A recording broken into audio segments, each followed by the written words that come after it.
അനധികൃതമായി ബംഗാളിൽ നുഴഞ്ഞുകയറി വോട്ടർ പട്ടികയിൽ ഇടം പിടിച്ച ബംഗ്ലാദേശികളെ സംരക്ഷിച്ചുകൊണ്ട് മുഖ്യമന്ത്രി മമതാ ബാനർജി ബംഗാളിൽ നിന്ന് നുഴഞ്ഞു കയറിയവരെ ആരെയും തന്നെ പുറത്താക്കാൻ താൻ അനുവദിക്കില്ല എന്നതാണ് ഇപ്പോൾ കേന്ദ്രം നടപ്പിലാക്കിയ SIRനെയും മോദിയെയും വെല്ലുവിളിച്ചുകൊണ്ട് മമത പറയുന്നത്. പുറത്ത് കളയുന്നവരെ എങ്ങനെയും താൻ തിരിച്ചു കൊണ്ടുവരുമെന്നും അത് എങ്ങനെയാണെന്ന് തനിക്ക് അറിയാമെന്നും മമത ഇവിടെ പറയുന്നു.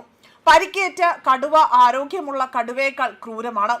നിങ്ങൾ ഞങ്ങളെ ആക്രമിച്ചാൽ എങ്ങനെ തിരിച്ചു പിടിക്കണമെന്ന് ഞങ്ങൾക്കറിയാം. അനീതി എങ്ങനെ തടയണമെന്നും ഞങ്ങൾക്കറിയാമെന്നതും അത് ഓർക്കുക. ബീഹാറിന് അത് കഴിയില്ല. പക്ഷേ നിങ്ങൾ എന്ത് ചെയ്താലും ബംഗാൾ അത് തിരിച്ചു ചെയ്യുമെന്നതാണ് മമത പറയുന്നത്. അമിത്ഷായുടെ ഉത്തരവ് അനുസരിച്ചുകൊണ്ട് തന്നെ SIR വഴി വോട്ടർ പട്ടികയിൽ നിന്ന് പേരുകൾ നീക്കം ചെയ്യാൻ തിരഞ്ഞെടുപ്പ് കമ്മീഷൻ ഗൂഢാലോചന നടത്തുന്നുണ്ട്. ആരുടെയെങ്കിലും പേര് ഒഴിവാക്കിയാൽ ഞാൻ ധർണയിരിക്കും. അവരുടെ പേരുകൾ ഉൾപ്പെടുത്താത്തിടത്തോളം കാലം തന്നെ ഞാൻ ധാരണയിൽ ഇരിക്കുമെന്നും ബംഗാളിൽ SIR ഉണ്ടാകില്ല, തടങ്കൽ പാളയങ്ങൾ ഉണ്ടാകില്ല, സമാധാനമായിരിക്കുമെന്നും മമത പറയുകയാണ് ഇവിടെ ചെയ്തിരിക്കുന്നത്. ഇതോടുകൂടി തന്നെ മമത പൂർണ്ണമായും തന്നെ സമ്മതിക്കുകയാണ്. അവർ ഇത്രയും നാൾ തിരഞ്ഞെടുപ്പിൽ വിജയിച്ചതാകട്ടെ ബംഗ്ലാദേശി നുഴഞ്ഞുകയറ്റക്കാരുടെ വോട്ടുകൾ നേടിക്കൊണ്ട് തന്നെയാണ് എന്നതാണ്. മാത്രമല്ല ചില തെളിവുകൾ അടക്കം മമതയ്ക്കെതിരെ ചില തെളിവുകൾ പുറത്തു വന്നിരുന്നു.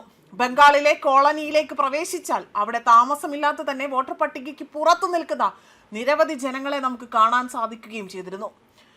അതായത് ബംഗാൾ വോട്ടർ പട്ടിക അത് കാലിയാവുകയാണ് ചെയ്തത്. ഇതുവരെ വോട്ടർ പട്ടികയിൽ നിന്നും വെട്ടിമാറ്റിയിരിക്കുന്നത് 10 ലക്ഷത്തിലധികം പേരുകളാണ് എന്നുള്ള വാർത്തകൾ ഇക്കഴിഞ്ഞ ദിവസങ്ങളിൽ തന്നെയാണ് പുറത്തു വന്നത്. ഇതിൽ മരിച്ചവരുടെ മാത്രം എണ്ണമെടുത്താൽ 6.5 ലക്ഷം ആളുകളുടെ പേരുകളായിരുന്നു ഇതിൽ ഉൾപ്പെട്ടത്. ഇതോടുകൂടി തന്നെ ബംഗ്ലാദേശി നുഴഞ്ഞുകയറ്റക്കാരെ സംരക്ഷിക്കാൻ മുഖ്യമന്ത്രി മമതാ ബാനർജി നടത്തിയ ശ്രമങ്ങൾ അപ്പാടെ പാളുന്ന കാഴ്ചയും കണ്ടു. SIR ആ ശ്രമങ്ങൾ പൊളിച്ചെടുക്കുകയും ചെയ്യുകയാണ് ഉണ്ടായത്. മാത്രമല്ല കഴിഞ്ഞ ദിവസങ്ങളിൽ ബംഗാളിലെ ഉൾഗ്രാമങ്ങളിൽ താമസിക്കുന്നവർ ഇന്നും വോട്ടർ പട്ടികയ്ക്ക് പുറത്താണ് എന്ന് തെളിയിക്കുന്ന തെളിവുകളായിരുന്നു പുറത്തു വന്നത്. ബംഗാളിലെ SIR നടപടിക്രമങ്ങൾ ഗുൽഷൻ കോളനിയിലേക്ക് പ്രവേശിച്ചപ്പോൾ ഞെട്ടിക്കുന്ന ചില വിവരങ്ങൾ പുറത്തു വന്നു.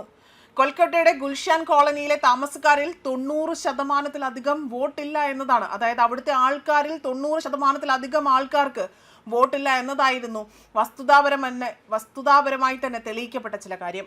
ബൂത്ത് ലെവൽ ഓഫീസർമാർ എത്തിയപ്പോൾ വീടുകളിൽ പലതിലും താമസക്കാരില്ല എന്നതാണ് വാസ്തവം. SIR പൂർത്തിയാകുമ്പോഴേക്കും പശ്ചിമ ബംഗാളിൽ വോട്ടർ പട്ടികയിൽ നിന്ന് വെട്ടിമാറ്റപ്പെട്ടത് 10 ലക്ഷത്തിലധികം പേരുകൾ തന്നെയാണ് എന്ന് വെളിപ്പെടുത്തൽ പുറത്തു വരുന്നു. ഇതിൽ 6.5 ലക്ഷം പേരുകൾ മരിച്ച വ്യക്തികളുടേത് തന്നെയാണ്. അതേപോലെ തന്നെ ചില രീതിയിൽ ഇത് മമതാ ബാനർജി സർക്കാരിന്റെ കാലത്ത് നിലനിർത്തിയിരുന്ന വോട്ടർ പട്ടികയുടെ സമഗ്രതയെക്കുറിച്ച് ഗുരുതരമായ ചോദ്യങ്ങൾ ഉയർന്നു വരികയാണ്. റിപ്പോർട്ടുകൾ പ്രകാരം 99.75% ഫോമുകളും ഇതിനോടകം തന്നെ വിതരണം ചെയ്തതോടെ പ്രാഥമിക സംഖ്യകൾ പുറത്തു വന്നിട്ടുണ്ട്. കൂടാതെ തന്നെ പരിശോധന ഇപ്പോഴും നടക്കുകയായിരുന്നു ചെയ്തത്. മരിച്ച വോട്ടർമാർ, നുഴഞ്ഞുകയറ്റക്കാർ, സ്ഥിരമായി സംസ്ഥാനത്തിന് പുറത്തു മാറിയ വോട്ടർമാർ, കണ്ടെത്താൻ കഴിയാത്തവർ എന്നിങ്ങനെയുള്ളവരുടെ പേരുകളാണ് ഇതിൽ ഏതാണ്ട് 4 ലക്ഷത്തിലധികം വരുന്നത്. അതേസമയം SIRനെ എതിർത്തുകൊണ്ടായിരുന്നു മുഖ്യമന്ത്രി മമതാ ബാനർജി തിരഞ്ഞെടുപ്പ് കമ്മീഷനെതിരെ നിരന്തരമായി തന്നെ കത്തുകൾ അയച്ചത്. എന്നാൽ നുഴഞ്ഞുകയറ്റക്കാരെ സംരക്ഷിക്കാൻ കഴിയാതെ വന്നതോടുകൂടി തന്നെ ഇപ്പോൾ മമത തുറന്ന് സമ്മതിച്ചിരിക്കുകയാണ്. നുഴഞ്ഞുകയറ്റക്കാർക്ക് നേരെ ആരെങ്കിലും ഏതെങ്കിലും രീതിയിൽ നടപടിയെടുത്താൽ താൻ അതിൽ വലിയ രീതിയിലുള്ള പ്രശ്നങ്ങൾ ഇന്ത്യയിൽ സൃഷ്ടിക്കുമെന്നത്, അല്ലെങ്കിൽ താൻ അതിനുമേൽ ധർണയിരിക്കുമെന്നതാണ് ഇപ്പോൾ മമത സൂചിപ്പിക്കുന്ന മറ്റൊരു കാര്യം. ന്യൂസ് ഡെസ്ക് കർമ്മ ന്യൂസ്.